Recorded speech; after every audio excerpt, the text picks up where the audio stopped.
Hello everyone, welcome back to the most riveting series of all time, Facts About Every Plant in Plants vs. Zombies 2, Part 3.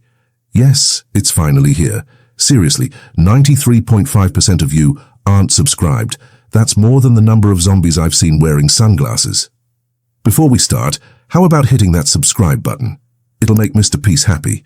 No pressure, but it's the right thing to do. You'll also become part of the cool crowd, just like all the zombies wish they were. Alright, let's dive right in because I know you're just dying to hear more about these plants. We're starting with the Imitator Plant. Now, this little copycat might seem lazy at first, but here's a fun fact. When it copies a boosted plant, the imitated version also gets the boost. That's right, it doesn't just mimic the plant's appearance, it gets the good stuff too. It's like that one friend who always gets in on the VIP treatment by being really good at pretending to be you. Oh, and in case you're wondering, it's not like the first game where the copycat just sat there unimpressed. No, the imitator gets a full-on power-up. Speaking of plant upgrades, let's talk about Chomper. You know the one, right? The plant that's always hungry and somehow more effective than most of us at dealing with problems.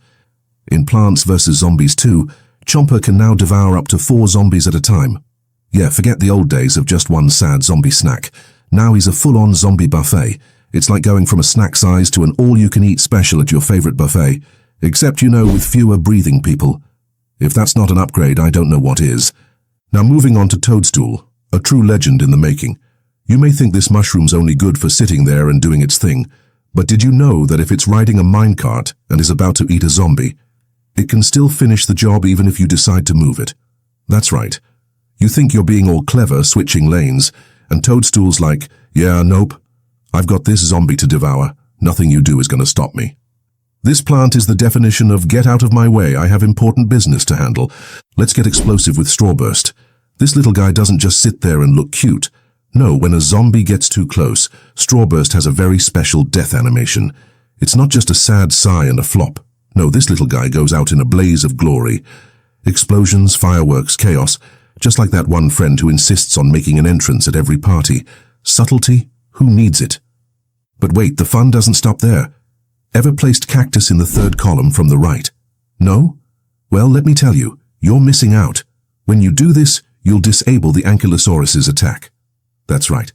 You can stop this massive rampaging zombie from doing its thing by just putting a cactus in its path. It's like sticking a do not enter sign in front of a freight train.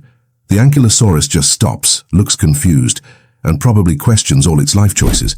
And you're just over there sipping your lemonade because you strategically placed a cactus. Speaking of plants that seem to work against all odds, let's talk about electric blueberry. At low levels, this blueberry has a 5% chance of zapping a gargantua. That's right, a 5% chance. I don't know if that's lucky or just sad, but if it actually happens, you can basically consider yourself the luckiest PVZ player alive. You might as well start buying lottery tickets and telling your friends, yeah, I zapped a gargantua with a blueberry today.